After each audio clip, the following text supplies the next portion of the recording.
वो विक्रय की परिभाषा की बात करती है, विक्रय को बताती है।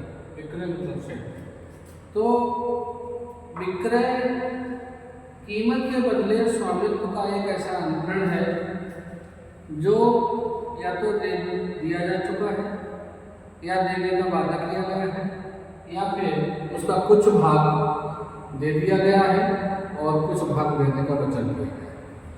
तो मतलब यहाँ संपत्ति नहीं दी जाती है, संपत्ति की जगह संपत्ति पर हक दिया जाता है और वो कीमत के बदले रहेगा। कीमत कुछ भी हो सकती है। ध्यान रखना, विक्रय और विक्रय की परिभाषा, विक्रय और विक्रय की संविदा दोनों में अंतर है। विक्रय अलग है और विक्रय की संविदा अलग है। तो किसी भी कीमत के बदले स्वामित्व का अंतरण जो है वो विक्रय कहलाता है। विक्रय को करने के विक्रय की जो प्रक्रिया है वो दो तरह से पूरी की जा सकती है। एक तो आप पंजीकृत लिखित द्वारा और दूसरा परिणाम द्वारा। पंजीकृत लिखित या परिणाम द्वारा जो आपकी धारा 9 बताई थी कि अंतरण कैसे होगा, वही प्रक्रिया है।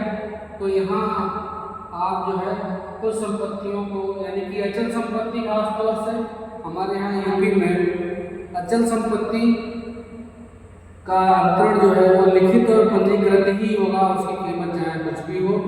लेकिन अन्य वैसे जो सामान्यता बताया गया है वहाँ यूपी के अलावा भी, तो अगर अचल संपत्ति की कीमत 100 रुपये से अधिक है या फिर अमूर्त संपत्ति उसकी कीमत कुछ भी है, वो उसका अंतरण लिखित और पंजीकृत ही होगा।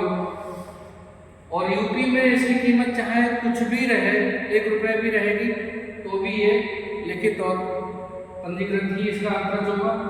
बाकी अन्य संपत्तियों की बात करें तो जैसे चल संपत्ति है उसका अंतरण परिणाम द्वारा ही होगा, परिणाम द्वारा मतलब मौखिक अंतरण होगा। और या फिर 100 रुपये से कीमत इसकी कम है तो उसका विक्रय जो है आप मौखिक कर सकते हैं। लेकिन यूपी में ये नहीं, यूपी में इसका कीमत चाहे कुछ भी रहे, विक्रय अचल संपत्ति का लिखित और पंजीकृत ही द्वारा करेंगे। धारा 55 में क्रेता और विक्रेता के अधिकार और दायित्व की बात की गई है और धारा 56 में पश्चातवर्ती जो है विक्रेता के जो क्रमबंधन का सिद्धांत हम लोग जब वहाँ पढ़ते हैं तो उसकी बात की गई है। तो यहाँ आपको एक सवाल विक्रय का ऐसे तैयार हो जाएगा। ठीक है, ओके।